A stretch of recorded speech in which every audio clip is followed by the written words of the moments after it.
नमस्कार, आप सभी का स्वागत है दोस्तों। एक बार फिर से आज की बड़ी खबरों में दरअसल बता दें कि बिहार चुनाव को लेकर और अन्य बड़ी खबरें निकल के आ रही हैं, जानेंगे एक एक करके विस्तार से। लेकिन उससे पहले यदि आप भी हमारे चैनल पर नए हैं तो इस वीडियो को लाइक कर दीजिए, साथ ही चैनल को सब्सक्राइब करके ऑल नोटिफिकेशन बेल को ऑन कर दीजिए। बढ़ते दोस्तों पहली खबर की ओर, आपको बता दें कि कृषि क्षेत्र को मजबूत बनाने के लिए काम कर रही है मोदी सरकार। दरअसल कृषि एवं उर्वरक संबंधी विषयों को लेकर मंगलवार को कृषि भवन में दोनों मंत्रालयों के सभी केंद्रीय मंत्रियों का चिंतन शिविर हुआ। इसमें केंद्रीय कृषि मंत्री नरेंद्र सिंह तोमर, केंद्रीय रसायन एवं उर्वरक मंत्री डी.वी. सदानंद गौड़ा, केंद्रीय उड्डयन मंत्री हरदीप सिंह पुरी, रसायन एवं उर्वरक राज्य मंत्री मनसुख जी मांडविया, कृषि राज्य मंत्री कैलाश चौधरी और पुरुषोत्तम रूपाला सहित दोनों विभागों के सचिवगण उपस्थित रहे। बता दें कि बैठक के बाद इसमें हुई चर्चा के बारे में बताते हुए केंद्रीय कृषि एवं किसान कल्याण राज्य मंत्री कैलाश चौधरी ने कहा कि मोदी सरकार देश में कृषि क्षेत्र को मजबूत बनाने के लिए कई कदम उठा रही है ताकि किसानों को किसी प्रकार की कठिनाई का सामना न करना पड़े। बता दें कि किसानों की आय दोगुनी करने और उत्पादक लागत तथा उनकी कठिनाइयों को कम करने के लिए केंद्र सरकार बदलते समय के साथ अपने प्रयासों को भी बढ़ोतरी कर रही है। साथ ही बढ़ते हैं अगली बड़ी खबर की ओर। आपको बता दें कि दिल्ली बना दुनिया का सबसे प्रदूषित शहर, 500 पहुंचा AQI स्तर। दरअसल बता दें कि पंजाब, हरियाणा, राजस्थान और उत्तर प्रदेश में पराली जलाने की घटनाएं बढ़ने से दिल्ली NCR में वायु प्रदूषण की स्थिति बेहद गंभीर हो गई है। विदेशी मौसम विभाग द्वारा जारी आंकड़ों के मुताबिक दिल्ली दुनिया का सबसे प्रदूषित वाला शहर बन गया है। केंद्रीय प्रदूषण नियंत्रण बोर्ड द्वारा जारी ताजा आंकड़ों के मुताबिक वायु प्रदूषण में लगातार इजाफा होने के चलते दिल्ली के साथ NCR के शहरों में भी हालात बदतर हो गए हैं। CPCB के ताजा आंकड़ों में मंगलवार को दिल्ली के ITO पर वायु गुणवत्ता स्तर एयर क्वालिटी इंडेक्स 469 रहा। वहीं दिल्ली के नरेला में 489 और दिल्ली से सटे गुरुग्राम में यह 497 पहुंच गया। दिल्ली से सटे नोएडा शहर का भी बुरा हाल है, यहाँ वायु गुणवत्ता स्तर 480 पहुंच गया है। बता दें कि इस बीच सोमवार को नेशनल ग्रीन ट्रिब्यूनल ने आगामी 30 नवंबर तक दिल्ली NCR में पटाखे फोड़ने और बेचने पर प्रतिबंध लगा दिया है। वहीं सोमवार को दिल्ली NCR में प्रदूषण खतरनाक स्तर पर पहुंच गया, जिससे सांस लेना भी मुश्किल हो गया है। बढ़ते दोस्तों अगली बड़ी खबर की ओर, आपको बता दें कि बिहार में नहीं दिखी चिराग की चमक, 135 सीटों पर लड़े थे चुनाव। दरअसल NDA से अलग होकर अकेले चुनाव मैदान में उतरी लोजपा एक सीट से ही जीत पाई। इस तरह वह सियासी परिदृश्य से बाहर हो गई। कुल 135 सीटों पर पार्टी ने उम्मीदवार उतारे थे।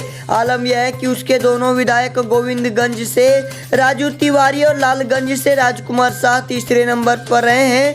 भाजपा के कई दिग्गज नेता भी बागी होकर लोजपा के टिकट पर चुनाव में उतरे थे। बता दें कि JDU नेता और पूर्व मंत्री श्री भगवान सिंह कुशवाहा भी लोजपा सिंबल पर मैदान में थे। पार्टी को इन दिग्गजों से भी उम्मीद थी पर सफलता नहीं मिली। हालांकि लोजपा ने कई सीटों पर चुनाव परिणाम को काफी हद तक प्रभावित जरूर किया है। खासकर JDU को अधिक नुकसान हुआ और महागठबंधन को उसका लाभ मिला। कुछ सीटों पर तो लोजपा उम्मीदवार ने JDU को तीसरे नंबर पर धकेल दिया। लोजपा के 6 उम्मीदवार भाजपा के खिलाफ भी मैदान में थे। बता दें कि बिहार विधानसभा के पिछले चुनाव की तुलना में JDU के लिए यह चुनाव थोड़ा महंगा साबित हो रहा है। इस बार जिन 115 सीटों पर JDU ने उम्मीदवार उतारे थे, उनमें अब तक मात्र 43 सीटों पर यह पार्टी जीतती दिख रही थी। बढ़ते दोस्तों अगली बड़ी खबर की ओर, आपको बता दें कि बीजेपी के भीतर से उठी आवाज, इस बार नीतीश नहीं हमारी पार्टी का नेता बने CM। दरअसल इस बार का बिहार विधानसभा चुनाव कई मायनों में अलग है, लेकिन सबसे जरूरी बात यह है कि अब तक बिहार में JDU और नीतीश कुमार बतौर बड़े भाई की भूमिका में हुआ करते थे, जबकि बीजेपी छोटे भाई की भूमिका में। लेकिन इस बार के चुनावी नतीजों से सब कुछ बदल गया। इस बार भले ही नीतीश कुमार को बीजेपी ने मुख्यमंत्री पद का उम्मीदवार पहले ही घोषित कर रखा था, लेकिन चुनावी नतीजों के सामने आने के बाद ही बीजेपी नेताओं के सुर बदले नजर आ रहे हैं। बता दें कि बीजेपी के अनुसूचित मोर्चा के अध्यक्ष अजीत चौधरी ने इस बात का दावा किया है कि इस बार बिहार में मुख्यमंत्री का चेहरा बीजेपी से होगा। वहीं कैलाश विजयवर्गीय ने सुबह कह दिया था कि अभी तक तो नीतीश कुमार ही सीएम का फेस है, लेकिन शाम तक पता चलेगा कि कौन बिहार का मुख्यमंत्री बनेगा। बता दें कि बिहार विधानसभा चुनाव में एनडीए बाजी मारता दिख रहा था, लेकिन यह नतीजा नीतीश कुमार के लिए बड़े झटके की तरह था।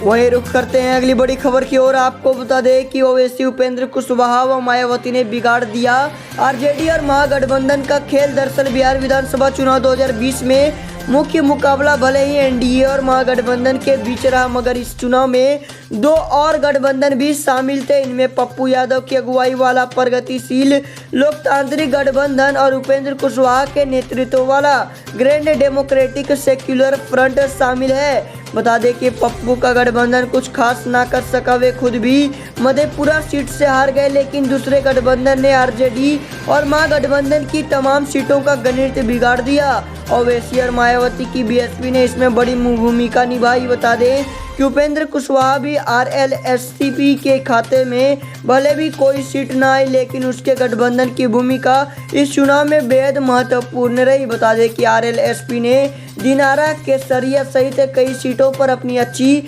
उपस्थिति जताई। बीएसपी ने यूपी से सटे बिहार के इलाकों में अपना दम दिखाया। राजगढ़ सीट पर बीएसपी के अंबिका सिंह और आरजेडी के प्रदेश अध्यक्ष जगदानंद सिंह के बेटे सुधाकर सिंह में कड़ा मुकाबला रहा। वहीं पार्टी में चैनपुर सीट पर जीत हासिल की है। गोपालगंज में बीएसपी दूसरे नंबर पर है। इसके अलावा भोजपुर, शाहाबाद की कई सीटों का चुनावी गणित भी पार्टी ने प्रभावित किया।